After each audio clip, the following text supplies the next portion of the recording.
Guys, so welcome back to my YouTube video. और आज हमारा नया सीरीज स्टार्ट हो रहा है which is called Telegram test series. तो गाइस, टेलीग्राम टेस्ट सीरीज 10 अक्टूबर से 15 अक्टूबर, जो मैंने आपको बहुत बार बताया, अप्रॉक्स में फर्स्ट या सेकेंड अक्टूबर से बोल ही रही हूँ कि हम टेलीग्राम टेस्ट सीरीज करने वाले हैं। सो आई होप गाइस आप सबको पता हो। तो रिवीजन स्टार्ट होने वाली है गाइस। मैं आपको थोड़ा सा बेसिक यहाँ बता देती हूँ कि आपको मतलब क्या क्या टेलीग्राम टेस्ट सीरीज में होने वाला है। उसके बाद में सेशन को आगे बिगिन करती हूँ। तो गाइस, 10 अक्टूबर से 15 अक्टूबर हमारा सीरीज चलेगा, ठीक है। जिसमें आपको 3:30 से 4:30 तक आपको वाईटी पे मतलब कि यूट्यूब का सेशन मिलेगा, जिसपे रिवीजन होगी सारे चैप्टर की। जैसे पहले हुई हुई थी वैसे ही अभी भी रिवीजन हमारी होगी। सेम रिविजन्स है गाइस। अगर आपको पहले वाली वीडियो देखनी है तो आप वो भी देख सकते हो, ये वाली देखनी है तो आप ये भी देख सकते हो। यहीं पे रहो, स्टे ट्यून्ड, ठीक है। तो हम रिवीजन करेंगे guys after half an hour. मतलब हाफ एन आवर में आप देख लो आपको क्या क्या समझ आ गया है। आपको कुछ और रिवाइज करना है, आप रिवाइज कर लो गाइस। 5 o'clock मतलब मेनली 5 PM, ठीक है, मैं आपको टेलीग्राम पे तेरी दे दूंगी, मीन्स टेस्ट दे दूंगी आपको। और टेस्ट गाइस हैंड रिटन होगा। कोई भी आपको लग रहा है कि मैम की राइटिंग समझ नहीं आ रही है, कुछ प्रॉब्लम हो रही है, so please do ask me. मैं वहीं पे आपके साथ 5:15 तक अवेलेबल होगी, जब तक आप क्वेश्चन रीड आउट कर लोगे सारा, ठीक है गाइस। उसी दिन मतलब जो ये दिन चल रहा है उसी दिन 7 o'clock, 7 बजे गाइस, आपको मिलेगा सॉल्यूशंस। गाइस मुझे आपके सॉल्यूशंस भी चाहिए, ठीक है। सो जो हमारी स्पेशल क्लासेस होंगी उस पे हम सॉल्यूशन करेंगे, ठीक है। जिसमें मैं अपने आंसर आपके सामने लेके आऊंगी कि गाइस आपको कैसे कैसे इसको प्रिपेयर करना था, कैसे आपको उसके आंसर लिखने थे, वैसे ही आंसर लिखे होंगे। अगर आप मुझे अपने आंसर की क्लिक भेजोगे स्पेशल क्लासेस पे, जो क्वेश्चन के थ्रू सब अपनी इमेजेस भेजते हैं, वैसे ही आप सब भी भेजोगे। और मैं आपको बताऊंगी गाइस आपको कितने वहां पे मार्क्स देने हैं। 1 मार्क से क्वेश्चन हम कमेंट सेक्शन पे ही डिसाइड कर लेंगे कि किसका सही है किसका गलत है, सब अपने आप को मार्किंग देंगे। और उसके बाद टेलीग्राम पे आप मुझे बताओगे कि आपके पर्टिकुलरली कितने कितने मार्क्स आए हैं। और जिसके मार्क्स हाईएस्ट रहेंगे टेलीग्राम टेस्ट सीरीज में, वो अगला मेरा एडमिन बनेगा टेलीग्राम पे। सो गाइस, आराम से अच्छे से पेपर देना है। तो रिवीजन स्टार्ट कर रहे हैं, 3:30 से 4:30 हमारी रिवीजन होने वाली है। और हमारा टॉपिक है पहला सेल, मतलब कि मैं आज सेल का टेस्ट है।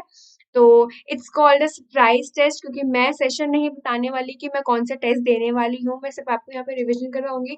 आधा घंटा आपके पास होगा, आप रिवाइज कर लेना और 5 बजे टेस्ट दे देना। बहुत से बच्चे होंगे जो ऐसे सोच रहे होंगे कि मैम नहीं, हाँ मतलब नहीं आंसर आ रहा, तो हम गूगल से देख लेते हैं या मैम के नोट से देख लेते हैं, कुछ भी।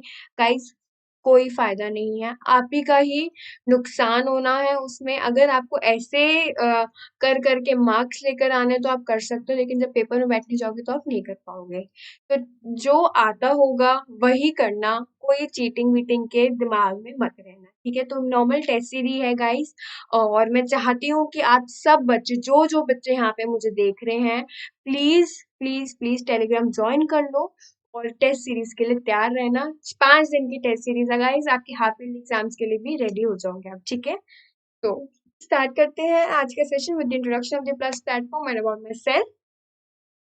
So crack all 9th and 10th CBSE exams with us with the top educators, quality content and the great learning experience. Hello, my name is Meghna Rasra and I'm here because I love to teach and guide my students for the best. I have my bachelor in biology and a good teaching experience. Crack CBSE class 9th and 10th with India's largest learning platform. Get the plus subscription and access unlimited live and recorded courses from India's best educators. Subscriptions के फायदे I'm going to tell you here. Guys, you will get the daily live classes, ठीक है, structured courses, live test and quizzes and unlimited access. Guys daily live classes में क्या होगा कि आप ना हमारे एडुकेटर के साथ चैट कर सकते हो, डिस्कशंस में एंगेज हो सकते हो, प्लस अपने डाउट्स भी पुट ऑन कर सकते हो, ठीक है।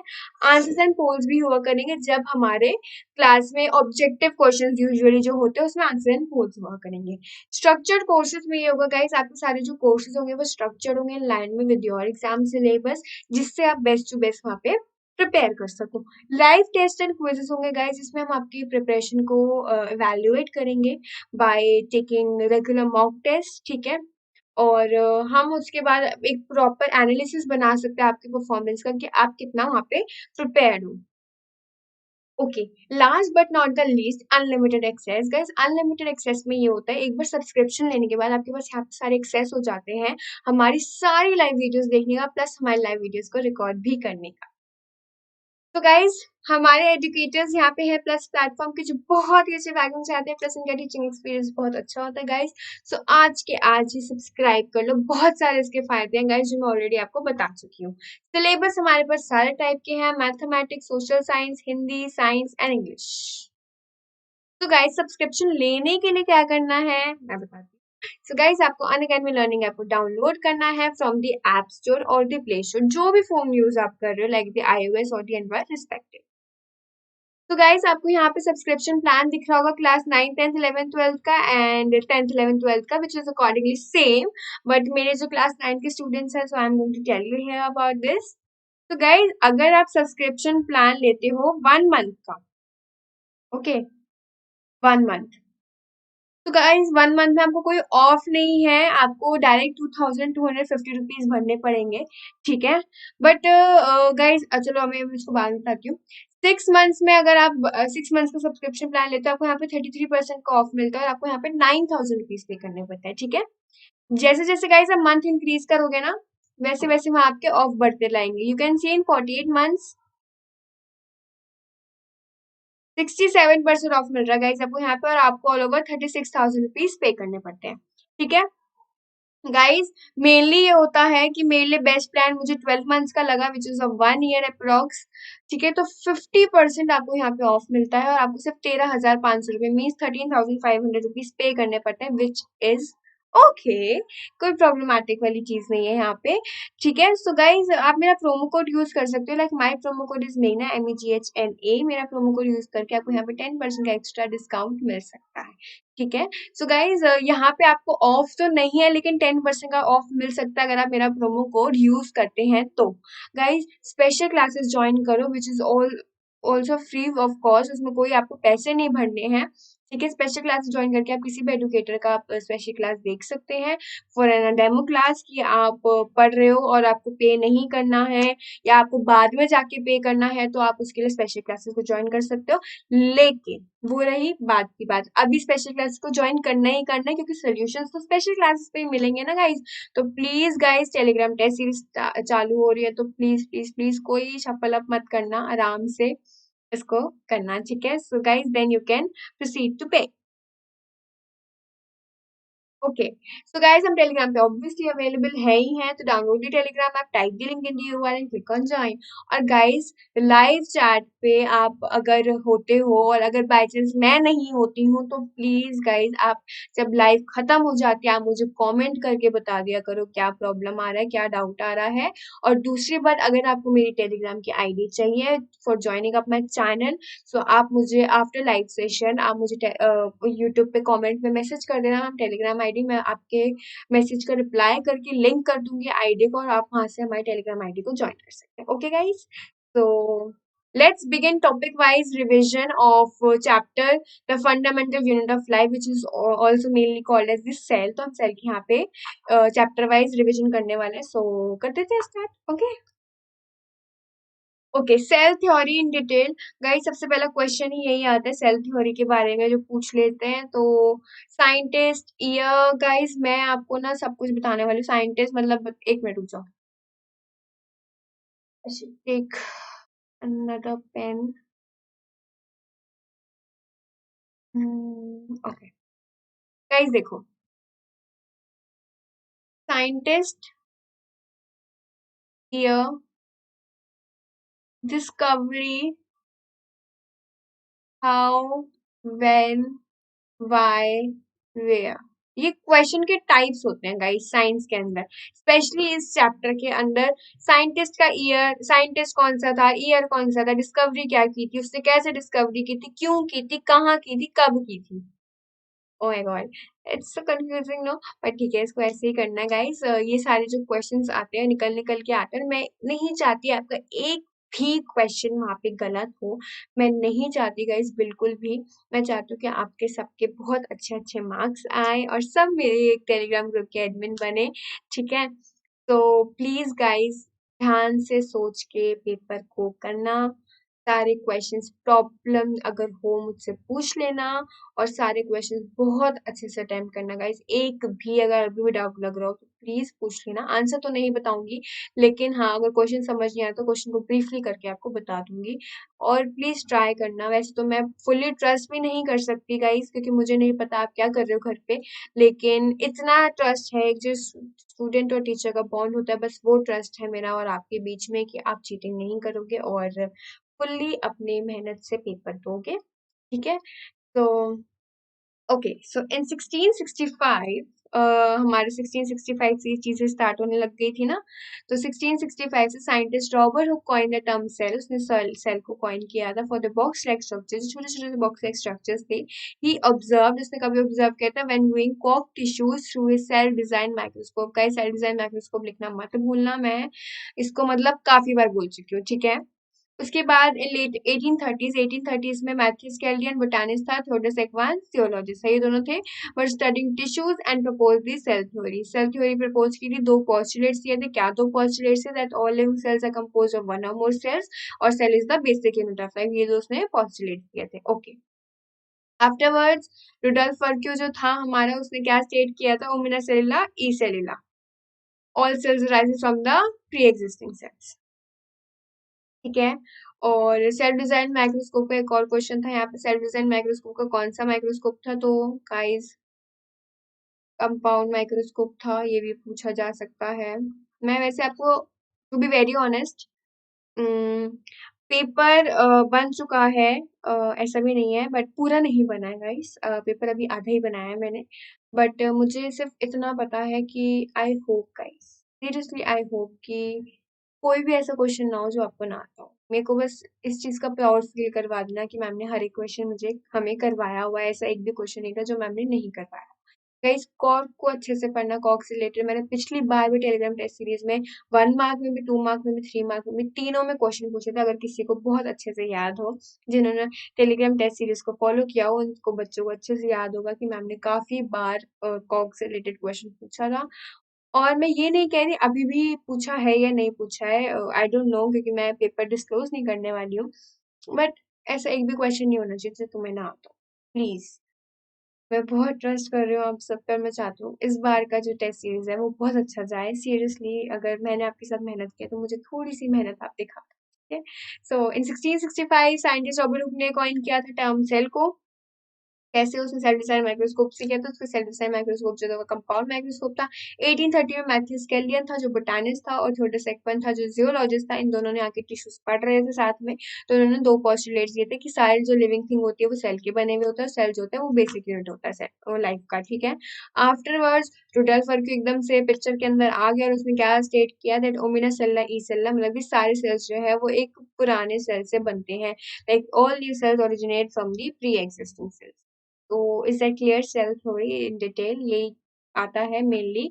और अगर 3 मार्क्स का क्वेश्चन आएगा तो प्लीज ऐसे ही लिखना, अदरवाइज मत लिखना, अदरवाइज मार्क्स कटवा लेना। अच्छा, पैराग्राफ थोड़ा, जो नए नए बच्चे हैं मेरे साथ यहाँ पे ज्वाइन हो रखे हैं नए नए बच्चे, तो उनको भी मैं कह रही हूँ गाइज, अगर अगर आप पैराग्राफ में आपको लिखने की आदत है तो टेलीग्राफ टेस्ट सीरीज में आपको फुल मार्क्स नहीं आने वाले हैं, क्योंकि मेरी आदत है पैराग्राफ में मार्क्स काटने की, क्योंकि कोई भी टीचर पैराग्राफ्स पढ़ना पसंद नहीं करती है। शी यूजुअली और ही यूजुअली इग्नोर द पैराग्राफ्स। और पॉइंट वाइज लिखना, जैसे मैंने यहाँ पॉइंट वाइज लिखा है और इंपॉर्टेंट वर्ड्स को अंडरलाइन किया है। रुडोल्फ वर्क्यू को मैंने अंडरलाइन किया है, यू कैन सी हियर। मैंने रॉबर्ट हुक को अंडरलाइन किया है, मैथियस कैल्डियन को अंडरलाइन किया है, थॉडस एक्वान को अंडरलाइन किया है। तो जो इंपॉर्टेंट वर्ड्स मुझे लग रहा था मैंने उसको अंडरलाइन कर दिया है और मैंने पॉइंट वाइज, ऐसे ही आंसर दोगे तो मार्क्स मिलेंगे। पैराग्राफ में चिट्ठा लिख दोगे चाहे आपका वो ठीक भी हो, मैं उसमें से आधा मार्क्स काट लूँ। तो प्लीज आधा मार्क्स भी मत कटवाना। आई वांट कि आप सबके फुल मार्क्स आए, प्लीज गाइस, प्लीज। और एक दो लाइन के भी आंसर्स नहीं होने चाहिए। मार्क्स पे डिपेंड करते हैं कि आप 2 मार्क्स के तो एटलीस्ट 4 पॉइंट या 3 पॉइंट तो लिखो ही लिखो। और अगर क्वेश्चन के 4 या 3 पॉइंट नहीं बनते हैं तो 2 तो लिखो ही गाइस, चाहे कुछ भी हो, 1 पॉइंट लिख के छोड़ नहीं देना, ठीक है? तो आगे बढ़ते हैं गाइस, इसी के साथ डिफरेंस की बात कर लेते हैं। डिफ्यूजन एंड ऑस्मोसिस की यहाँ पे बहुत इंपॉर्टेंट डिफरेंस है ये, और ये यूजुअली सीबीएसई में पूछा गया है, तो इसलिए मैं बार बार इसको रिवाइज करवाती ही करवाती हूँ। तो डिफ्यूजन में फ्लो ऑफ ईदर सॉल्यूट और दी सॉल्वेंट, ठीक है, सॉल्यूट या सॉल्वेंट जो फ्लो होता है मॉलिक्यूल का, is in the both direction, both direction के अंदर इन सॉल्यूट और सॉल्वेंट का यहाँ पे फ्लो होता है। लेकिन ऑस्मोसिस में ऐसा नहीं होता है, ये सिर्फ सॉल्वेंट को इन्वॉल्व करता है in only in the one direction. Solute solvent in the both direction, this is only in the one direction. तो गाइज बहुत से बच्चों को प्रॉब्लम थी, बहुत से बच्चे कहते हैं नहीं मैम ऑस्मोसिस में सॉल्यूट था, बट नहीं गाइज यहाँ पे सॉल्वेंट होता है। तो प्लीज छोटी छोटी बेसिक बेसिक चीजें हैं, याद रखना है, इसको भूलना नहीं है बिल्कुल भी, और भूल रहे हो तो अभी मैं रिवाइज करवा रही हूँ तो कर लो अच्छे से, ठीक है। No such membrane is required, कोई मेम्ब्रेन रिक्वायर्ड नहीं होती, लेकिन यहाँ पे partially selectively membrane is required. एक पार्शियल सिलेक्टिवली मेम्ब्रेन जो होती है वो वहाँ पे रिक्वायर्ड होती है, ठीक है। डिफरेंस यहाँ पे डिफ्यूजन का क्या है कि ये फास्ट प्रोसेस है, बहुत जल्दी हो जाता है। ऑस्मोसिस जो है वो काइंडली स्लो प्रोसेस है, वो थोड़ा टाइम लगा लगा कर होता है, ठीक है। Okay, diffusion occurs in liquid as well as in gases, liquids में भी अकर होते हैं, गैसेस में भी। मेनली गाइस जो ये होते हैं डिफ्यूजन वो गैसेस में होते हैं, लिक्विड्स बहुत बहुत बहुत रेयर केसेस होते हैं जिसमें डिफ्यूजन होता है, तो लेकिन एक दो हैं। तो डिफ्यूजन जो है वो यूजुअली लिक्विड्स में हम यहाँ पे लिख देते हैं, लेकिन गाइस बहुत rarest of rarest of rarest. तो सपोज कर लो कि मैं कितना रेयरेस्ट कह रही हूँ इसे, तो डिफ्यूजन का लिक्विड का ये मतलब रिश्ता है कि वो बहुत रेयर पाए जाते हैं, लेकिन ऑस्मोसिस में लिक्विड्स ही पाए जाते हैं, गैसेस का तो नाम तक नहीं होता। तो मेनली अगर गैस तुम्हें दिख रही है गाइस तो उसका आंसर यूजुअली डिफ्यूजन होगा, और अगर लिक्विड दिख रही है तो उसका यूजुअली आंसर ऑस्मोसिस होगा, ठीक है। सो ये था आपका all over difference between the diffusion and the osmosis. Solute solvent both direction, solvent in the one direction, कोई मेम्ब्रेन रिक्वायर्ड नहीं होती, मेम्ब्रेन रिक्वायर्ड होती है। फास्ट प्रोसेस होता है, स्लो प्रोसेस होता है, occurs in liquid as well and gas occurs in only liquids. As 2 marks का क्वेश्चन यहाँ पे बनता है ये, ठीक है, जिसमें हमने यहाँ पे 4 पॉइंट्स दे दिए। मतलब कि मार्किंग कैसे होती है guys, half half half half, 1 marks 1 marks, 1 plus 1 2। अब ये मत कहना गाइस इसका भी तो मैम होगा, तो नहीं गाइस, ये दोनों पॉइंट ठीक है तो ये हाफ मार्क्स मिलेगा, अगर एक भी पॉइंट गलत है तो वो हाफ मार्क्स भी आपका कट जाता है। यस, हाफ मार्क्स जो होता है वो ऑल ओवर पॉइंट्स रिक्वायर्ड होते हैं, मतलब कि ये पूरा, ठीक है। तो सच मेम्ब्रेन रिक्वायर्ड, और यहाँ पे लिख दिया कि हाँ मेम्ब्रेन इज रिक्वायर्ड, पार्शियली नहीं लिखा तो पॉइंट गलत हो जाएगा, तो आपका हाफ मार्क्स गया। सो गाइज एक भी पॉइंट को गलत नहीं करना है, 2 पॉइंट का यहाँ पे हाफ मार्क्स बनता है। तो सपोज कर लो कि हर एक छोटा छोटा सा मार्क्स में हमारे लिए कितना इंपॉर्टेंट होता है, कहते हैं ना बूंद बूंद से सागर बनता है, तो यहाँ हाफ ऑफ मार्क्स से फुल मार्क्स बनते हैं, ठीक है। सो प्लीज गाइज मैं अभी भी बोल रही हूँ, कोई गलती मत करना, ठीक है। ओके, डेफिनेशन की बात कर लेते हैं थोड़ी बहुत यहाँ पे हाइपोटोनिक सोल्यूशन की। गाइज हाइपोटोनिक, हाइपर, आइसो, ये क्वेश्चंस मैं यूजुअली पूछती भी हूँ, मैंने पिछली बार भी पूछे थे, बट इस बार का क्वेश्चन पेपर बहुत डिफरेंट है गाइज, बहुत इजी है, मैं अगर तुम्हें बेसिक सेंस में कहूँ बहुत इजी है। क्यों? क्योंकि पिछली बार मैंने तुम्हें हर टाइप के क्वेश्चन दिए थे कि हाँ ये वाले भी कर लो, ये वाले भी कर लो, ये वाले भी कर लो, मैंने ये नहीं सोचा था कि मैं बाद में भी दे सकती हूँ इस क्वेश्चन को। सो इस बार क्वेश्चंस बनाने थोड़े मेरे मेरे लिए क्वाइट डिफिकल्ट है, क्योंकि बहुत से क्वेश्चंस ऐसे ही हैं जो रिपीटेडली आज हो रहे हैं बार बार। तो मैंने अभी बीच में इसको छोड़ दिया था कि नहीं मैं कुछ सोचना है, मैं और किस टाइप के क्वेश्चन दे सकती हूँ तुम सबको, कि अगर सीबीएसई में कोई भी क्वेश्चन उठ के आता है, ऐसा ना हो कि मेरे स्टूडेंट्स को वो बायो का क्वेश्चन ना आता हो। तो मैं अपनी पूरी ट्राई कर रही हूँ गाइस, अगर मैं पूरी ट्राई करूँ तो मैं चाहती हूँ तुम सब भी पूरा ट्राई करो अपना, ठीक है। सो हाइपोटोनिक सॉल्यूशंस की बात कर लेते हैं। ओके, सो हाइपोटोनिक में क्या होता है guys, if the medium surrounding the cell, जो मीडियम होता है सेल को सराउंड करने वाला, अगर उसकी हायर वाटर कंसंट्रेशन, सराउंडिंग्स की अगर हायर वाटर कंसंट्रेशन, तो क्या होगा, आउटसाइड सोल्यूशन जो होगा वो डाइल्यूट हो जाएगा, डाइल्यूट हो जाएगा ना बाहर का सोल्यूशन, क्योंकि ज्यादा है उसमें। The cell will gain water by osmosis, जो सेल उसके अंदर प्रेजेंट है वो क्या करेगी, गेन करेगा, गेन करता रहेगा तो वो स्वेलअप होता रहेगा, मोटा होता रहेगा, है ना।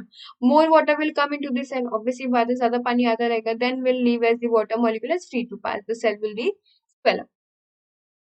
अगर बाहर का सराउंडिंग में पानी वानी ज्यादा है, कंसेंट्रेशन ज्यादा है, तो क्या कंसेंट्रेशन डाइल्यूट हो गई, अंदर का सेल जो है वो फूलने लग जाएगा, फूलने लग जाएगा, इट मीन्स वो स्वेलअप हो जाएगा, और वो स्वेलअप कंडीशन को कहते हैं हम हाइपोटोनिक सोल्यूशन। हाइपो मीन्स मतलब वो मतलब कहते हैं ना मोटू सा लग रहा है, हाइपोटोनिक है ना, हाइपरटोनिक सुकड़ा सुकड़ा सा लगेगा, तो उसमें सेल जो है वो श्रिंक हो जाता है। तो मैं ऐसे लर्न करती थी अपने टाइम पे, तो अगर आपको ऐसे लर्न करना चाहते हो तो आप लर्न कर सकते हो। As you can see this swollen, ठीक है, हाइपोटोनिक में कैसे मोटू सा हो गया, ये नॉर्मल सेल लग गई, नॉर्मल आइसोटोनिक में रहता है, और श्रिंक जो हो जाता है वो हाइपरटोनिक हो जाता है, ठीक है, वो ऐसे हो जाता है।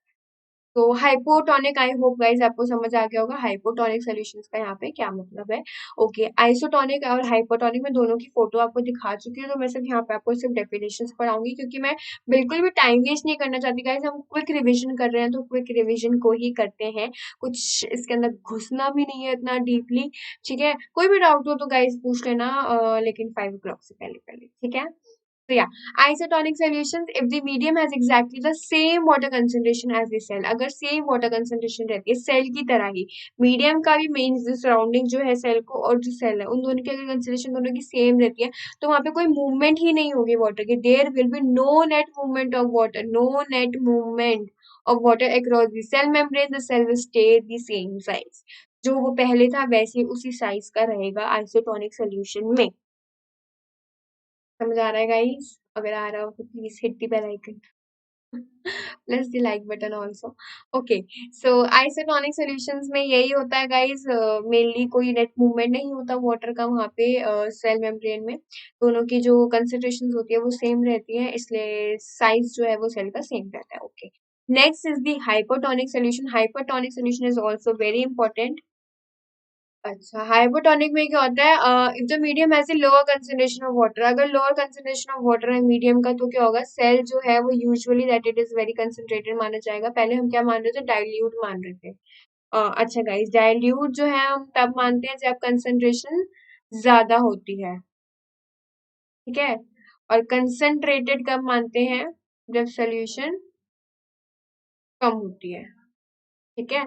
सो डाइल्यूट कंसंट्रेटेड में भी कंफ्यूज मत हो जाना, ठीक है। अगर लोअर कंसंट्रेशन है इट मींस कंसंट्रेटेड सोल्यूशन है, और सेल जो है लूज करेगी वाटर, और जब लूज करती रहेगी, यानी कहते हैं ना हमारी बॉडी से कितना खून निकालो फिर हम बाद में सुकुड़ से जाएंगे, हम खराब होने लग जाते हैं, और अगर हमें खून डाल दो तो हम कितने एक्टिव हो जाते हैं। तो सेम वही सेल के साथ भी होता है, cell will lose water by the osmosis, osmosis से वो लूज करेगा, और the cell will shrink up. Guys mainly यहाँ पे क्वेश्चन भी पूछा जाता है, lose water by osmosis, osmosis हो रहा है तो यहाँ वाटर है, तो गाइस ये देख सकते हो आप, लिक्विड जो है, लिक्विड प्रोसेस जो है वो ऑस्मोसिस के अंदर ही होती है, मैंने आपको डिफरेंस तो बताया था।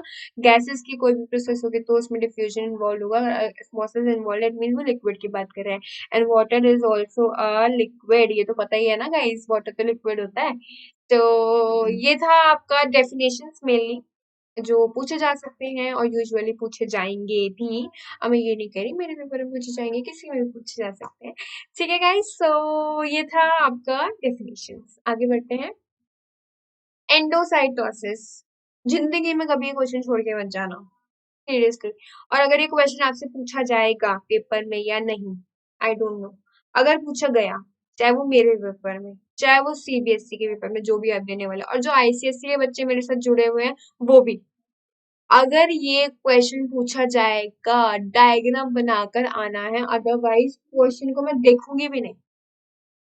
मेरी जैसे टीचर होगी ना क्वेश्चन को देखेगी भी नहीं, अगर डायग्राम बनाओगे बिल्कुल ऐसे ही लिखोगे, एंडोसाइटोसिस अंडरलाइन करके 2 पॉइंट्स लिखे, एग्जाम्पल दिया और अपना डायग्राम बना दिया, अगर ऐसे ही लिखोगे डेफिनेटली, चाहे वो 5 मार्क्स का क्वेश्चन होगा, मैं 2 मार्क्स में तुम्हें 2 पॉइंट्स में ही तुम्हें 5 मार्क्स दे दूंगी। क्यों? क्योंकि तुमने प्रॉपरली एक डायग्राम ड्रॉ किया और तुमने मुझे प्रोसेस बना बताया है। गाइज यही सोच के पढ़ना चाहिए कि जो सामने वाली टीचर है वो फुद्दू है, उसे कुछ भी नहीं आता, हमें उसे समझाना है, ठीक है। मैं बहुत फ्रैंक वर्ड्स में कह रही हूँ गाइस, टीचर को तुम्हें समझाना होता है जब तुम एग्जाम कर रहे होते हैं, टीचर को उस टाइम जब वो चेक कर रही है वो नील है, उसे कुछ नहीं पता उसने तुम्हें क्या पढ़ाया या उसने किसी अपने बच्चे को क्या पढ़ाया, उसने सिर्फ चेक करना है, ठीक है। चेक वो क्या करेगी, तुम्हारे पॉइंट आउट वर्ड्स की वर्ड्स देखेगी, उसको फटाफट उसकी आंखों में अट्रैक्ट करवाने, ब्लैक ब्लैक लाइन से आपने ब्लू से आंसर लिखते हो ना गाइस, ब्लू पेन, ऑब्वियसली बात है इस 9th में पेन स्टार्ट हो जाते हैं, ब्लू पेन से आंसर लिखते हो ना, अंडरलाइन कर दो ब्लैक लाइन, ब्लैक पेन से बस अंडरलाइन कर दो, ब्लैक से मतलब मेनली मैं क्या करती थी गाइस, क्वेश्चन नंबर 1 लिखा ब्लैक से, पूरा क्वेश्चन तो लिखते नहीं थे, आंसर नंबर 1 डाला, ठीक है, ब्लू पेन से लिखा। मैं जेल से पेपर करके आती थी क्योंकि गाइस मेरी राइटिंग जो है वो थोड़ी कर्सिव है, और मेरी राइटिंग की वजह से भी मुझे मार्क्स मिलते थे गाइस, क्योंकि मेरी राइटिंग बहुत नीट होती थी। तो जब मैं लिखती थी ना गाइस, और उसके बाद जब मैं लिख दिया, प्रॉपर आंसर लिख दिया, मैं ब्लैक पेन लेती थी दोबारा से, और अंडरलाइन करती थी जो वर्ड मुझे बहुत इंटरेस्टिंग लग रहे होते थे, कि मैम की बस नजर यहाँ वहां जाए, और टिक, यहाँ जाए और टिक। मैं चाहती ही नहीं थी कभी भी मेरे आंसर पे एक भी क्रॉस लगे, ठीक है। जब पेपर खत्म हो जाएगा, टाइम तुम्हारे पास बच रहा है, अंडरलाइन करो लाइन, मतलब उसको क्या है, स्केल से वो लाइंस खींचते हैं ना, वो बच्चों वाली चीजें लगती है, बट बहुत अट्रैक्टिव चीज होती है वो गाइस। आपने लिखा, आपने फिर स्केल से लाइन खींच दी, बहुत इंटरेस्टिंग, मैं सीरियसली बता रही हूँ। अगर आप वो लाइन खींच खींच के वो डबल डबल जो बनाते हो ना ऐसे, मतलब जैसे मैं आपको मेनली बता देती हूँ, क्वेश्चन नंबर 1 लिखना तो होता नहीं है, आंसर नंबर 1 लिख दिया पूरा जो भी था, आंसर नंबर 1, उसके बाद अंडरलाइन कर दिए जो भी इंपॉर्टेंट वर्ड्स थे, उसके बाद स्केल से एक लाइन खींचनी है बस, क्वेश्चन नंबर 2 आंसर नंबर 2, फिर स्केल से एक लाइन खींचनी है। ऐसे करोगे आप बेटा, मैं सच्ची बता रही हूँ, बहुत जल्दी जो होता है ना, आपको यहाँ पे वो मिल जाता है marks.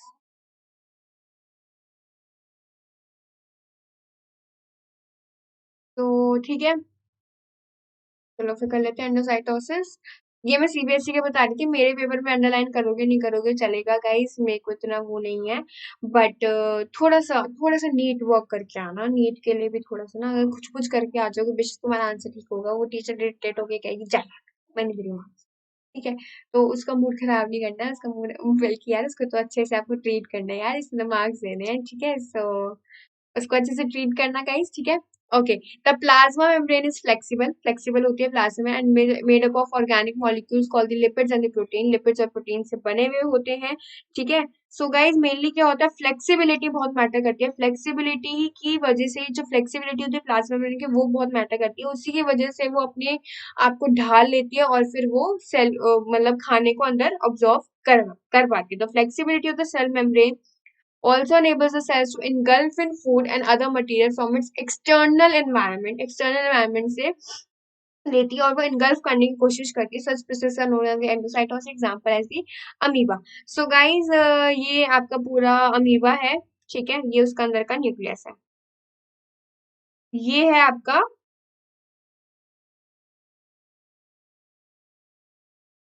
Food particle. Cell membrane जो उसका प्लाज्मा मेम्ब्रेन, सेल मेम्ब्रेन जो भी है, ये अपने आप को फ्लेक्सिबल है, ये बाहर निकालती है, उस फूड को अंदर लेने की कोशिश करती है, फिर वो प्रॉपरली अंदर ले लेती है, देखो ले ली ना, अब ये यहाँ स्टोर कर लेगी या तो उसे खा ले। ये था आपका process endocytosis. So please guys इसको भी इम्पोर्टेंट क्वेश्चन है, अच्छे से कर लेना, ठीक है। मैं ज्यादा कुछ नहीं कह रही, अब मैम, अब आप ये सोच रहे हो कि मैम इसको दे देंगी प्रॉपरली, मैं दे भी सकती हूँ, नहीं भी। Okay, so difference again, here is the difference which is very important, prokaryotes and the eukaryotes. Guys, अगर ये 3 marks में पूछा जाएगा 6 points लिखने हैं,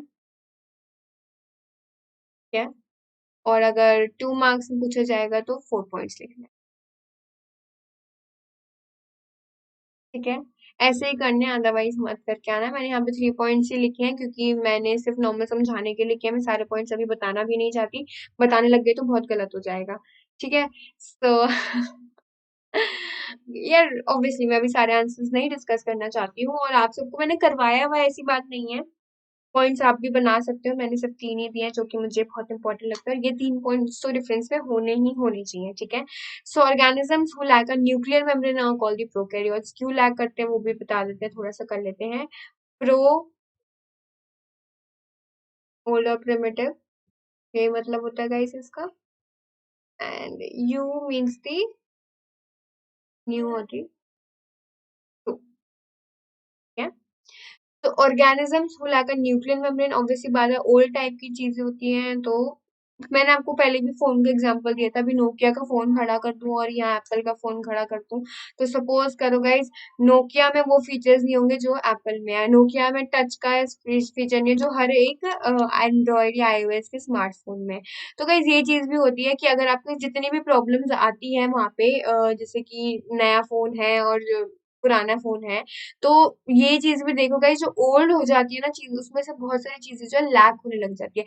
वहां पे कुछ ऐसे फीचर्स नहीं होंगे जो इस फोन के अंदर होंगे। ठीक है, so organisms who lack a nuclear membrane are called the prokaryotes, and organisms having a nuclear membrane are called the eukaryotes. ठीक है, they like other cytoplasmic organelles के आप यहाँ पे नाम भी लिख सकते हैं, इट्स डिपेंड अपॉन यू।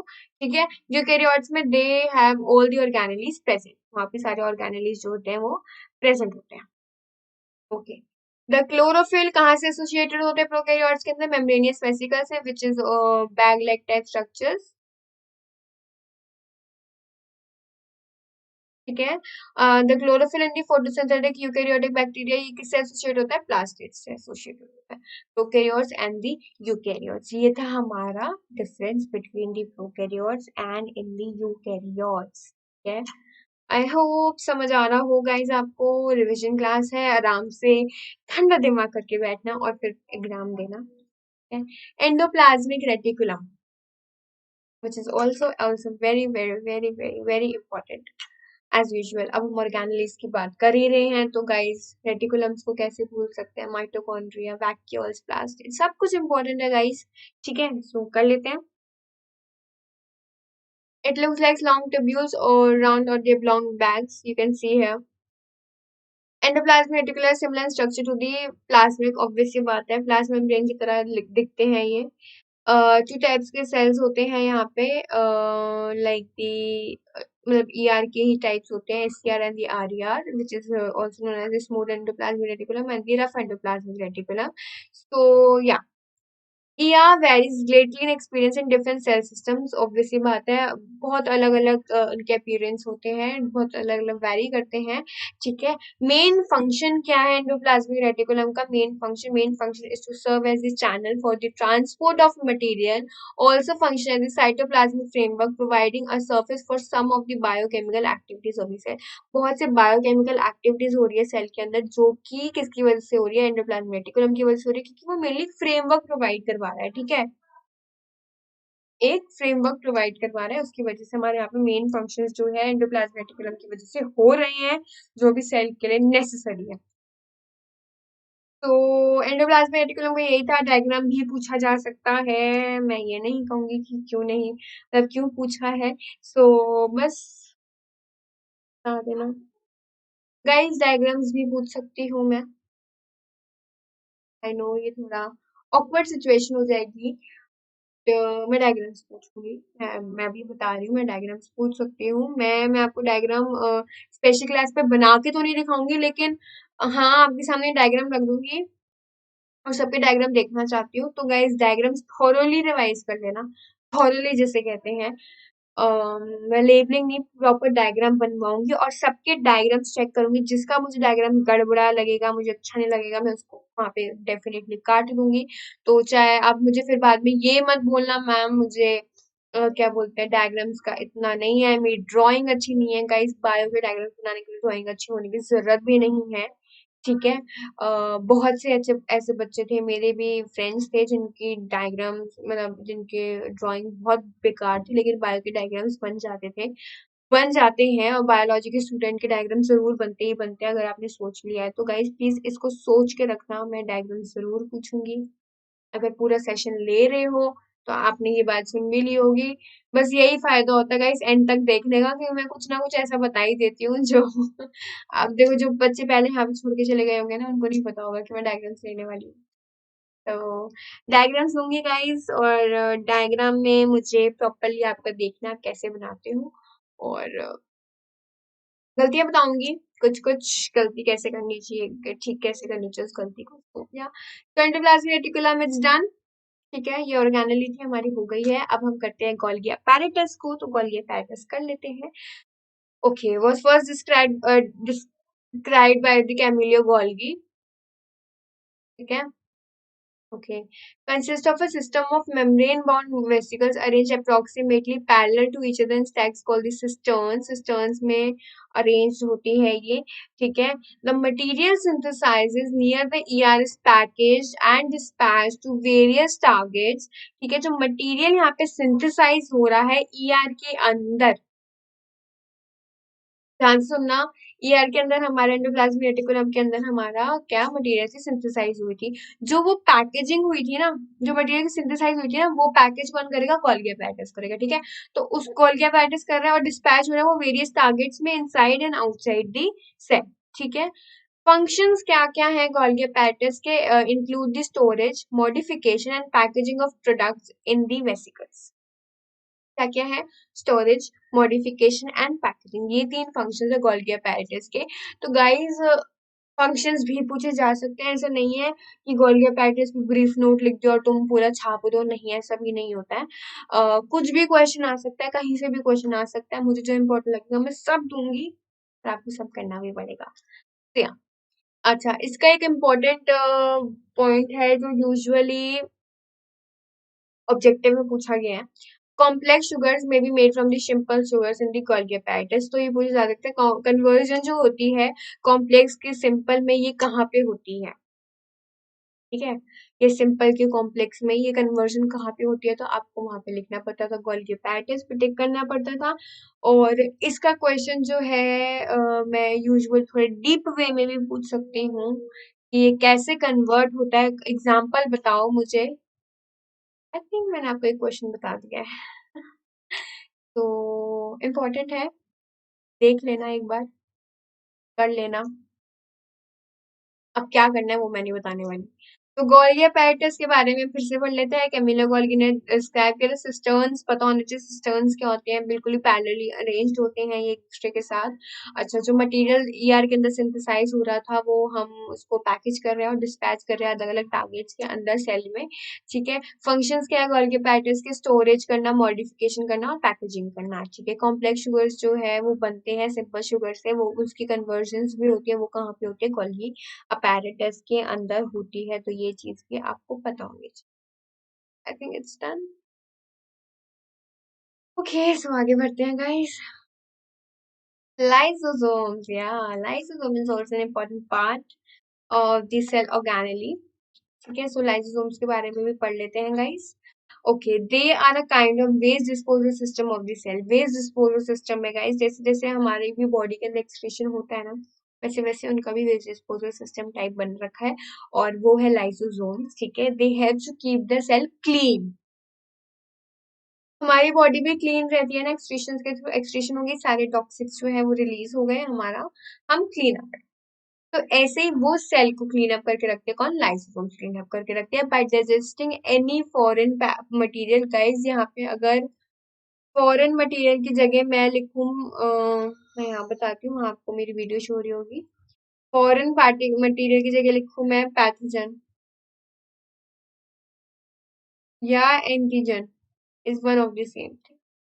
कुछ भी लिखा गया है foreign particle, foreign material, foreign particle भी लिख देती हूँ. Foreign particle, foreign material, antigen, pathogen, कुछ भी लिखा है, ये सब कुछ सेम है. कंफ्यूज मत होना कि डिफरेंट वर्ड आ गए तो नहीं, एंटीजन कहाँ से आ गए यार, हम अब तो इसमें इम्यूनिटी की बात करनी पड़ेगी. तो ऐसा कुछ भी नहीं है गाइस. बस ये है कि आपको पता होना चाहिए इनका मतलब क्या है, पैथोजन का क्या मतलब है, एंटीजन का क्या मतलब है, फॉरेन पार्टिकल्स, फॉरेन मटेरियल, सब कुछ सेम है इसमें. तो प्लीज इसमें कंफ्यूज मत होइएगा, प्लीज प्लीज प्लीज, ठीक है. They help to keep the cell clean by digesting any foreign material या पार्टिकल. जो भी वहां पे फॉरेन चीज या पैथोजन जो भी गलत चीज है वो उसको वो डाइजेस्ट कर लेता है कौन? लाइसोसोम डाइजेस्ट कर लेता है. They are able to do this. Lysosomes ये सब कर पाते हैं, क्यों? बिकॉज उनके पास एक पावरफुल डाइजेस्टिव एंजाइम्स होते हैं.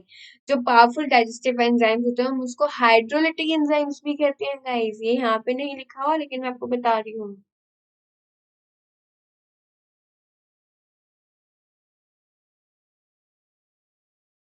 हाइड्रोलिटिक एंजाइम्स भी कहते हैं उन्हें. और ये आरईआर बनाते हैं यूजुअली, ठीक है, आरईआर बनाते हैं and capable of breaking down all the organic matter, जितना भी इनका होता है ये सब कुछ ब्रेक डाउन कर देते हैं, ठीक है।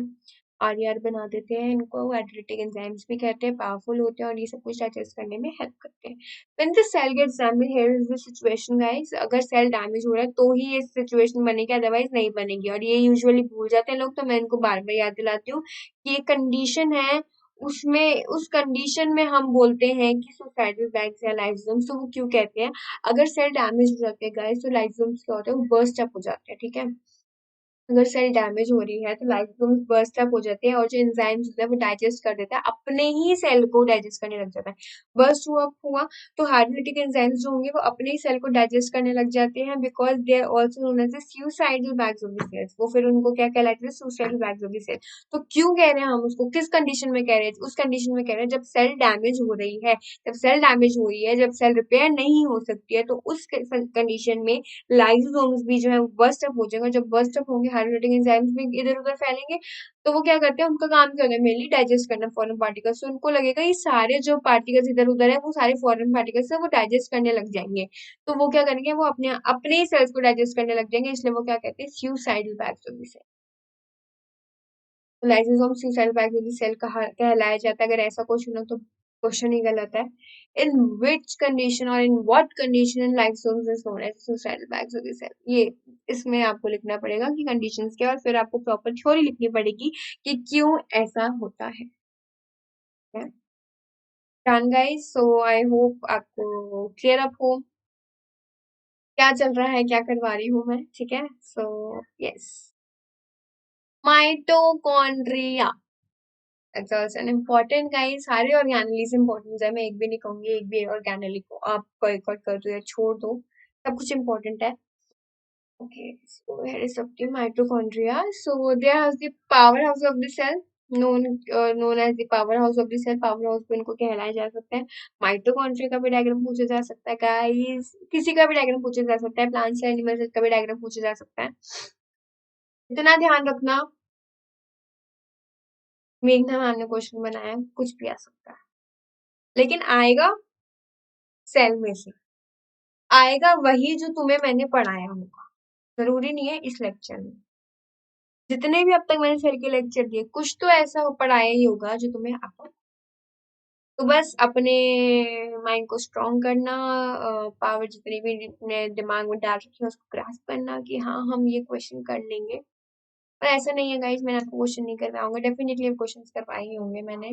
मैं चाहती हूँ बस आप उसके सही आंसर्स दो, फिंगर क्रॉस्ड है मेरी कि गाइस आपसे ज्यादा मुझे डर लग रहा है कि मेरे स्टूडेंट्स मुझे क्या करके देंगे, ठीक है। सो देखो सीरियसली गाइस, मेरा कोई कोई एडवांटेज नहीं है, मेरे को सच्ची में कोई भजिया तल के खिला नहीं रहा है कि वाह यार कुछ हो गया तो तेरी वजह से उनके मार्क्स आ गए, नहीं।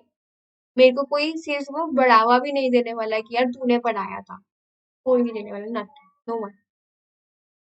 बात ही होगी गाइस, बस आप मुझे एक थैंक यू करोगे, जिस जो कि मेरे लिए बहुत बड़ी चीज है।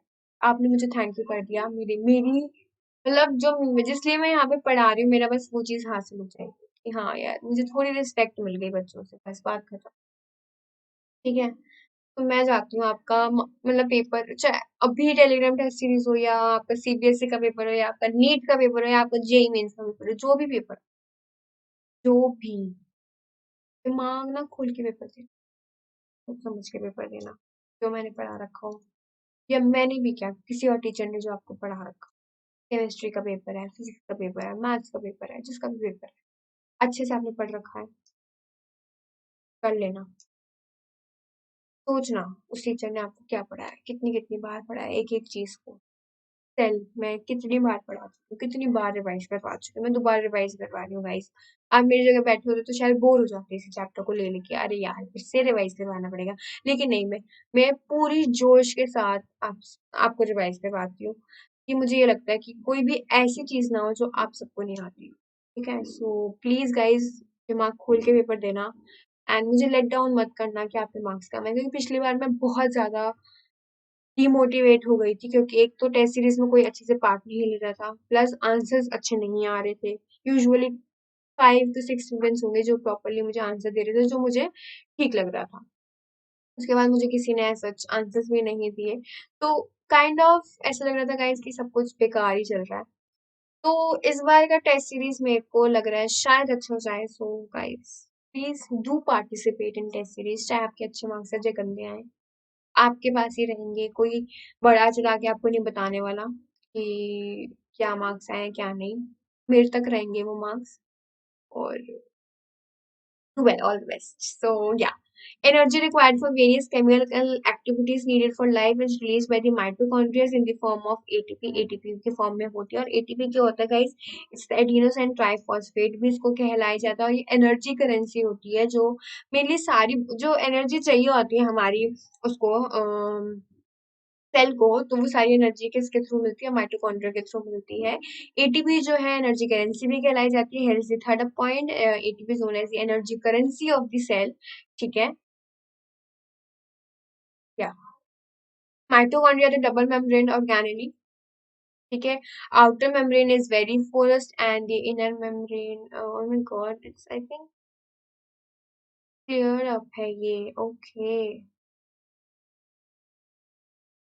आई थिंक ये फोटो जो है मर्ज अप हो गई है। ओके, मैं गाइस मैं बता देती हूँ, mitochondria double membrane bound organelle लिखा है यहाँ पे। ठीक है, और outer membrane is very porous while inner is, ये जो है यहाँ पे लिखा हुआ है डीपली फोल्डेड। ठीक है, अच्छा, mitochondria have their own DNA and ribosomes है ये, which make up their own proteins. Mitochondria plastids दोनों पे अपना ही डीएनए अपना ही राइबोसोम्स होता है, जिससे वो अपने प्रोटीन्स बना देते हैं। तो आउटर मेम्ब्रेन की बहुत पोरस होती है और इनर जो बहुत डीपली फोल्डेड होती है। माइटोकॉन्ड्रिया जो होते हैं वो डबल मेम्ब्रेन बाउंड और कैनेडी होती है। ठीक है, तो ये भी चीज याद रखना। और energy is known as the, sorry, ATP is known as the energy currency of the cell, energy currency भी कहलाया जाता है इनको। और जो एनर्जी रिक्वायर्ड होती है वो किसके फॉर्म में रिक्वायर्ड होती है, एटीपी के फॉर्म में रिक्वायर्ड होती है, और इनको power house of the cell भी कहलाया जाता है। Complete mitochondria. बस ऐसे कैसे रिवाइज कर करके चलना, सब कुछ आ जाएगा। कोई भी ऐसा क्वेश्चन नहीं होगा जो आपको नहीं आता होगा। डायग्राम सारे करना, सारे ए टू जेड डायग्राम करते रहना। डायग्राम्स बहुत पूछने वाली हूँ मैं। ठीक है, so do participate and do well and good. Okay, so let's move on to plastids. तो प्लास्टिड्स का डी मिट गया यहाँ पे, ये पता नहीं क्या हो रहा है। जब मैंने सेव की थी तब तो ऐसा नहीं था। ठीक है, they are present only in the plant cell. ठीक है, प्लांट सेल पे प्रेजेंट होता है सिर्फ। प्लास्टिड्स तो आपको पता ही है प्लांट सेल पे। गाइस ये ओ नहीं है, ठीक है, सो ओ मुझे भी ओ लगा था, तो इट्स टी, प्लास्टिड्स। ठीक है, यहाँ तुम यहाँ लिख लेती हो प्लास्टिड। ठीक है, okay. They are present only in the plant cell. Two types of plastids are there: chromoplast and the leucoplast. Chromoplast जो होते हैं वो colored plastids होते हैं, और leucoplast जो होते हैं white या colorless होते हैं। ठीक है, so plastids के पास अगर pigment है, ठीक है, और वो पिगमेंट ग्रीन कलर का है, it means they are the chlorophyll. तो प्लास्टिड्स जिनके पास क्लोरोफिल होता है उन प्लास्टिड्स को हम क्या कहलाते हैं, क्लोरोप्लास्ट कहलाते हैं। Plastids containing the pigment chlorophyll are called the chloroplast. और ये पिगमेंट कौन से कलर का होता है, ग्रीन कलर का। ठीक है, क्लोरोप्लास्ट जो था इम्पोर्टेंट फॉर फोटोसिंथेसिस, और ऑब्वियसली बात है chlorophyll is important in the photosynthesis. तो या ल्यूकोप्लास्ट आर प्राइमरी ऑर्गेनेलीज होती है, in which material such as the starch, oils and the protein granules are stored. ठीक है, ल्यूकोप्लास्ट में स्टार्च, ऑयल और प्रोटीन ग्रैन्यूल्स होती हैं जो कि स्टोर अप होती है किसके अंदर, ल्यूकोप्लास्ट के अंदर। ल्यूकोप्लास्ट कौन से वाले होते हैं, व्हाइट और कलरलेस प्लास्टिड्स होते हैं। Okay, plastids also have their own DNA and ribosomes as the mitochondria. DNA पे भी बात कर रहे थे हम, राइबोसोम्स पे भी बात कर रहे थे कि माइटोकॉन्ड्रिया के जैसे डीएनए और राइबोसोम्स दोनों है प्लास्टिड्स के बाद, as as same as in mitochondria. Mitochondria पे भी था ना, तो ऐसे ही माइटोकॉन्ड्रिया पे भी और प्लास्टिड्स पे यही दो ऑर्गेनेली है जिनके पास अपना डीएनए अपना राइबोसोम्स होता है, जिससे वो अपने प्रोटीन्स बना सकते हैं। ओह! सो ये था आपका प्लास्टिड्स। फिर से रिवाइज़ कर लेते हैं गाइस, ये प्लांट सेल में प्रेज़ेंट होते हैं, ठीक है? कोई प्रॉब्लमैटिक वाली चीज़ नहीं है, यहाँ पे प्लांट सेल में प्रेज़ेंट होते हैं। 2 types of plastids are there guys, एक होता है क्रोमोप्लास्ट, एक होता है लिक्वियोप्लास्ट। क्रोमोप्लास्ट जो होता है आपके कलर्ड प्लास्टिड्स होते हैं, लिक्वियोप्लास्ट जो होता है आपके व्हाइट कलरलेस प्लास्टिड्स होते हैं। प्लास्टिड जिनके अंदर पिगमेंट होता है ग्रीन कलर का, और वो ग्रीन कलर पिगमेंट होता है वो क्लोरोफिल को एसोसिएट करता है, तो वो वाला प्लास्टिड जिसके पास ग्रीन पिगमेंट है और ग्रीन पिगमेंट को क्लोरोफिल कहते हैं, तो उस प्लास्टिड को हम क्या कहेंगे, क्लोरोप्लास्ट कहेंगे। I know it's bit confusing, so ध्यान से समझना गाइस। वो प्लास्टिड जिनके पास पिगमेंट होता है और वो पिगमेंट का नाम है क्लोरोफिल, और उस पिगमेंट का कलर क्या है गाइस, ग्रीन। तो वो प्लास्टिड जिनके पास एक ग्रीन पिगमेंट होता है जिनका नाम है क्लोरोफिल, उस प्लास्टिड्स को क्या कहते हैं, क्लोरोप्लास्ट कहते हैं। ठीक है, क्लोरोप्लास्ट जो होता है इंपॉर्टेंट होता है फोटोसिंथेसिस के लिए प्लांट्स के अंदर। Leucoplast are the primary organelles, ये प्राइमरी ऑर्गेनिज होते हैं जिनके पास क्या क्या चीजें स्टोर हो रखी होती है, स्टार्च, ऑयल्स एंड प्रोटीन कैल्यूल। ये 3 चीजें होती है स्टोर्ड अप हो रखी होती है, कौन कौन सी, starch, oils and the protein granules. ठीक है, प्लास्टिड्स जो होते हैं उनके पास अपना ही डीएनए, अपने ही राइबोसोम्स होते हैं, एज इन दी माइटोकॉन्ड्रिया। जैसे माइटोकॉन्ड्रिया पे था ना, वैसे ही उनपे भी प्लास्टिड्स पे भी अपना ही डीएनए और अपना ही राइबोसोम्स होता है। वहां जो है दोनों चीजें किस में यूज हो रही है, अपना प्रोटीन्स बनाने के लिए यूज होता है। तो माइटोकॉन्ड्रिया भी क्लियर अप है, प्लास्टिड्स भी क्लियर अप है, और जो लाइसोसोम्स, गोल्गी अपैरेटस और एंडोप्लाज्मिक रेटिकुलम करवाया था वो भी क्लियर अप है। तो guys here is the last one, I think ये है हमारा वैक्यूल। ठीक है, vacuoles are also very very very very very important as seen in the इसमें बात करें हम अपने सीबीएसई के बारे में अगर बात करें, तो गाइस बहुत ज्यादा इंपॉर्टेंट माना गया है वैक्यूल्स को। तो वैक्यूल्स को भी मिस आउट नहीं करना है, vacuoles is also very important guys. किसी चीज को भी मिस आउट मत करना, चाहे वो कुछ भी हो। लाइक अगर हम बात करें, जैसे कि कोई भी ऐसा क्वेश्चन आ जाए कि लग रहा है कि दिस इज नॉट इम्पोर्टेंट, इसको बॉयकॉट कर देना चाहिए, जो मैंने आपको एनसीईआरटी में बोला कि बहुत सी चीजें बच्चे होते हैं जो यूजुअली अपने हिसाब से बॉयकॉट करने लग जाते हैं, बट गाइस बॉयकॉट नहीं करना है एक भी क्वेश्चन को। हर चीज सीबीएसई के अंदर इम्पोर्टेंट मानी गई है, और जो जो हमें लगता है ना कि ये इम्पोर्टेंट नहीं है, वही आ जाता है। यूजुअली ऐसा होता है गाइस, जो हमें लगता है कि इम्पोर्टेंट है और वही आ जाता है। इसलिए हमें चांस लेना ही नहीं है, रिस्क लेना ही नहीं है। हमारे पास बहुत टाइम है, हमने किया भी है बहुत टाइम है, और गाइस लास्ट का अगर 1 महीना भी बचेगा, तुम बोलोगे ना मैम मुझे कुछ नहीं आता, मैं उस 1 महीने में भी आपको बायोलॉजी करवाऊंगी और आपके फुल मार्क्स लेके आऊंगी। सीरियसली ट्रस्ट मी गाइस, मैं मजाक नहीं कर रही हूँ। मैंने सब कुछ वाकिफ किया, मैंने 15 दिन में भी बायोलॉजी करवा रखी है, तो रिलैक्स रहो बिल्कुल, बहुत टाइम है आपके पास, बहुत time. Seriously just be relax, calm down, और स्पेशली माइंड से पेपर देना। ठीक है, सो लास्ट अब है गाइस वैक्यूल्स का। तो वैक्यूल्स क्या थे गाइस, स्टोरेज सैक्स कहलाए जाते हैं। ठीक है, वैक्यूल्स को हम स्टोरेज सैक्स कहते हैं। लाइसोसोम्स को सुसाइडल बैग्स कह रहे थे, तो एक कंडीशन के अंदर कह रहे थे, तो हम नॉर्मली उसको नहीं प्रोनाउंस कर सकते सुसाइडल बैग्स, हम उस कंडीशन में प्रोनाउंस कर सकते हैं, और वो कंडीशन क्या होती है कि सेल जो है डैमेज हो रखा होता है। ठीक है, माइटोकॉन्ड्रिया को हमने पावर हाउस किया था, तो पावर हाउस हम इसको यूजुअली भी कह सकते हैं, लेकिन वैक्यूल्स को भी हम यूजुअली कह सकते हैं स्टोरेज सैक्स, लेकिन लाइसोसोम्स को नहीं कह सकते suicidal bags all the time. No, they are not known as the suicidal bags all the time, वो सिर्फ एक कंडीशन में सुसाइडल बैग्स कहलाया जाता है। ठीक है, तो समझ आ रही है ना गाइस माइटोकॉन्ड्रिया और ये लाइसोसोम साइक्लोस वाली बात। तो अब वैक्यूल्स को भी हम storage sacs all the time कहला सकते हैं। तो या vacuoles are the storage sacs for the solid और द लिक्विड कंटेंट्स। ठीक है, सॉलिड और लिक्विड कंटेंट्स में वैक्यूल्स जो है वो स्टोरेज सैक्स की तरह काम करते हैं। Plant cell has the large vacuoles while animals have the small. Guys मैं बताऊं अगर प्लांट सेल और एनिमल सेल, ये क्या बन गया।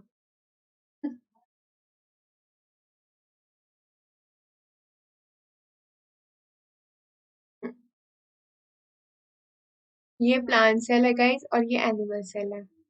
वैक्यूअल अप्रोक्स इतना प्रेजेंट होगा प्लांट सेल के अंदर, तो इतना प्रेजेंट होगा एनिमल सेल के अंदर।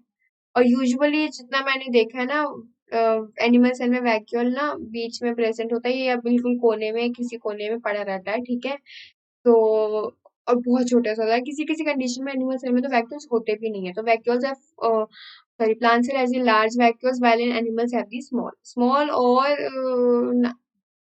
ठीक है, vacuoles are full of cell sac, cells आपसे भरे हुए होते हैं and provide the turgidity and rigidity to the cell. ये मेनली गाइस क्या है इसका फंक्शन। तो फंक्शन पूछा जाएगा तो बता देना गाइस, ये रिजिडिटी टर्जिडिटी दोनों जो है सेल को प्रोवाइड करवाते हैं, फुल ऑफ सेल्स आप होते हैं। ठीक है, many substance of importance in the life. अगर इम्पोर्टेंस की हम यहाँ पे बात करें, जो सब्सटेंस यहाँ पे इम्पोर्टेंट होती है लाइफ के अंदर of the plant cell are stored in the vacuole. बहुत से इम्पोर्टेंट सब्सटेंस जो हमारी लाइफ के लिए इम्पोर्टेंट है वो भी वैक्यूल्स के अंदर स्टोर्ड हो रखे होते हैं, और वो क्या होता है, amino acid, sugar, proteins. Amino acids को हम ए भी कहते हैं, मैं आपको बहुत बार बता भी चुकी हूँ। ए शुगर, ठीक है, प्रोटीन्स, ये सारी चीजें जो है ये भी वैक्यूल्स के अंदर स्टोर हो रखी है। मेनली जो वैक्यूल्स होते हैं ना गाइस, इसको हम क्या कहते हैं, स्टोरेज सैक्स ही कहते हैं फॉर दी सॉलिड लिक्विड। जो भी कंटेंट है उसके लिए हम यहाँ पे स्टोरेज सैक्स इसको कहते हैं, वैक्यूल्स के अंदर जो हमारा सेल के अंदर स्टोर करके रखता है सारी चीजों को। ठीक है, प्लांट सेल के पास लार्ज वैक्यूल्स होते हैं, while in animal they have the very small और नट। ठीक है, vacuoles are full of cells, cells आपसे भरे हुए होते हैं और ये टर्जिडिटी और रिजिडिटी प्रोवाइड करवाते हैं सेल को। ठीक है, मेनी सब्सटेंसेस जो हमारी लाइफ के लिए इम्पोर्टेंट है, ठीक है, प्लांट सेल के अंदर जो इम्पोर्टेंट है वो कहाँ स्टोर हो रखे होते हैं, वैक्यूल्स के अंदर स्टोर हो रखे हैं। और वो किस किस फॉर्म में हो रखे होते हैं, they include the amino acid, sugars and the protein. So vacuole is also guys very very very very very important. तो इसको मिस आउट नहीं करने का, बिल्कुल भी नहीं करना। ठीक है, और गाइज यहाँ पे एक और चीज इम्पोर्टेंट है, जो हमारा आउटर कवरिंग होती है, outer covering of vacuoles is known as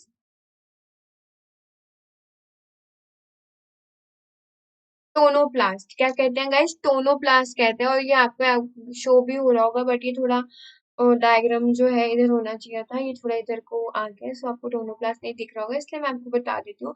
outer covering of vacuole जो होती है उसको टोनोप्लास्ट कहलाया जाता है। ठीक है, सो यस, यही था आपका ऑल ओवर वैक्यूल्स के बारे में। ये आपके ऑर्गेनेलीज मैंने सारी बताई, प्लास्टिड्स बताई, माइटोकॉन्ड्रिया बताई, लाइसोसोम्स के बारे में बताया, Golgi apparatus, endoplasmic reticulum, difference बताया प्रोकैरियोट्स यूकैरियोट्स का, एंडोसाइटोसिस बताया, डेफिनेशंस बताई, hyper, hypo, isotonic, diffusion osmosis बताया, और सेल थ्योरी बताया। तो गाइज ये सारी चीजें बताई मैंने आपको, और एंड आई होप गाइज आप सबको ये सारी चीजें क्लियर हो होंगी कि क्या मैम ने बताया, क्या करवाया। ठीक है, सो पेपर 5 बजे तक मिल जाएगा आपको, आपके पास अभी भी आधा घंटा है। उस आधे घंटे में आपको क्या करना है वो आपको पता ही होगा। ठीक है, तो वो आधा घंटा आराम से करो, मेहनत करो गाइस, सब कुछ करो थोड़ा सा। मैं कहूंगी कि आपने रिवीजन देखो सारी करी हुई, सारे आपने चैप्टर्स पढ़े हुए हैं। ठीक है, सारे आपने क्वेश्चंस भी कर रखे होंगे अब तक। मैं एक ही चीज कहूंगी, अगर रिवाइज कर रहे हो तो प्लीज डायग्राम्स को रिवाइज करो, क्योंकि डायग्राम्स देखो मैंने क्वेश्चन दिया है। ठीक है, मुझे एक या दो क्वेश्चन और ऐड करने हैं उस क्वेश्चन पेपर में, जो मैं अभी करूंगी, आपको ये क्लास बंद करके मैं करने वाली हूँ मैडम। तो गाइज मैं ये कहूंगी कि आप डायग्राम्स को रिवाइज करो, मैं डायग्राम्स नहीं कहूंगी छोड़ दो, डायग्राम्स है मेरे टेस्ट में तो मैं कहूंगी करो ही करो। तो थोड़ा सा डायग्राम को ना हाथ चला के प्रैक्टिस करो कि हाँ कैसे हाथ घूम रहा है और कैसे हम इसको डायग्राम को बना सकते हैं, क्योंकि अभी डायग्राम नहीं बनाओगे तो आगे नहीं आएंगे। यही सही टाइम है, आधा घंटा है अभी आपके पास, तो डायग्राम्स को बनाओ।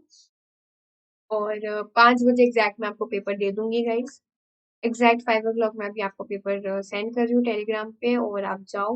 और जिन्होंने अब तक ज्वाइन नहीं किया फटाफट जाकर मेरे टेलीग्राम को ज्वाइन करो।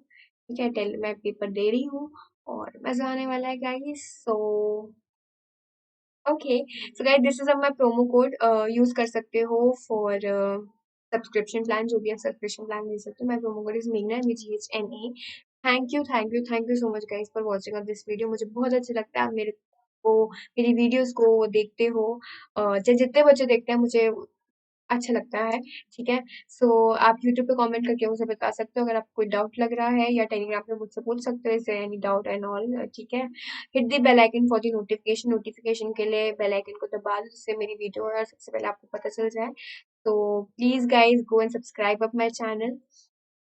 So let's crack guys. So join our Telegram group for the latest updates on our upcoming video. तो guys अच्छे से पढ़ना, अच्छे से पेपर देना, दिमाग खोल के पेपर देना, कोई प्रॉब्लम नहीं आनी चाहिए आपको। सो प्लीज, ठीक है, सो मेरे को लेट डाउन मत करना। तो ऑल द बेस्ट गाइस, बहुत बहुत बहुत बहुत बहुत अच्छे से पढ़ो। बाय। तो गाइस ठीक है, लेट्स क्रैक इट।